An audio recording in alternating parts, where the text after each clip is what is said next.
Hi guys, my name is Megan and today I've got some of the bisexual books that you definitely need to read. Alright, so as it is Pride Month, today we're talking all about some of my favorite bisexual books that I think you really should read. So let's go ahead and just dive right in. Alright, so first up is going to be The Flowered Blade. This is a really fantastic fantasy following a trans elf prince who is kidnapped by the chief of the orcs in a bid to reduce taxes and, get better equality within the world. And the elf prince is bisexual and trans and also is autistic and is just like the little sunshine that just wants to be around plants and hang out with the orc chief, because as much as he kidnapped him, but he's also the only person he really gets to talk to, but also like there's feelings happening there. And as much as this is like a political fantasy, it's still really cozy and sweet and just fantastic, and it's got all of the different representation that you could ever want. Next up I have Take a Hint, Danny Brown.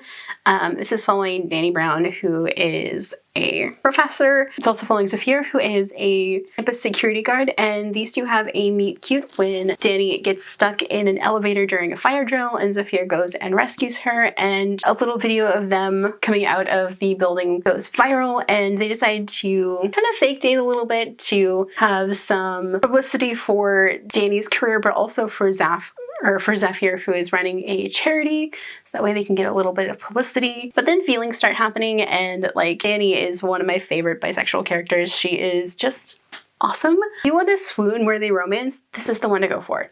These two are so swoony because the feelings start happening and they decide that, they actually want to be together, and like, yeah, it's just really swoon-worthy. This is just a perfect romance to read. Next up I have That Time I Got Drunk and Needed a Love Potion at a Werewolf. This is my favorite book out of the Mead Mishap series. This is set in a fantasy world. The first book is following Cinnamon, who frees all the demons from a curse, and now the demons have kind of made their way to Cinnamon's hometown, and this is following Bree, who Cinnamon's best friend and a cheesemonger and a reader, and it's also following Felix, who is one of Cinnamon's demon friends. He's a werewolf, and he is very openly bisexual. He's a little bit of a disaster, and I love him. And these two have a not quite so meet cute, where Bree accidentally throws a love potion at him and feelings start happening, but Bree only thinks they're happening because of this love potion. Felix is under a very different opinion and thinks that Bree is his mate, and they just start hanging out together, and like Bree has set a time limit on how long she wants to date him until,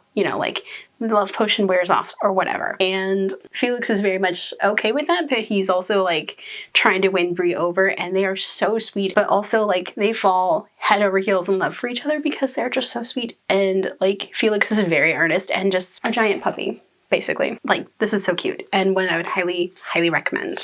Next up I have Icebreaker. This is a new adult college age romance. This is following Mickey, who is a college freshman and the son of a major NHL hockey player, and his struggle with family expectations and being on the college hockey team and dealing with the fact that he hasn't come out to his parents, but he's come out to his siblings and his friends, and is openly bisexual to the people on campus, but just like not his parents. And he's struggling with the depression that comes with, or the depression and anxiety that comes with being the child of a very well-known person and trying to come out and, falling for one of your teammates. Nikki and Jason Caulfield, who is the other character, start off as kind of rivals, but also teammates and friends, two lovers, and it's really sweet, but also it's got lots of depression and anxiety rep in it that is fantastic. And then the last one I'm going to recommend today is going to be Nightmare Before Christmas. This is following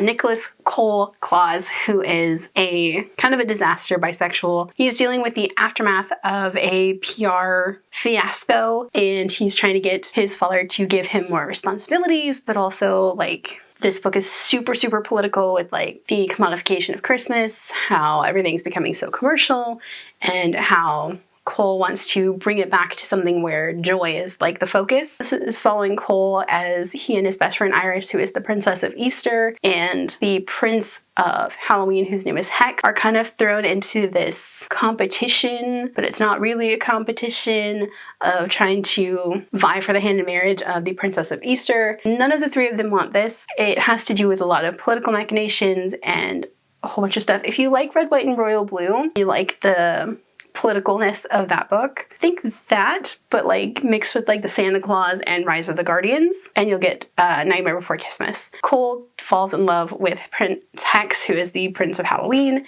and it's really sweet, but also very political and just not what you'd expect in a Christmas romance. All right, so those are some of my favorite bisexual books. Do you guys have any bisexual books you'd like to recommend?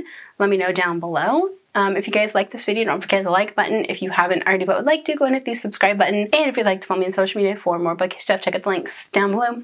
Alrighty, bye guys.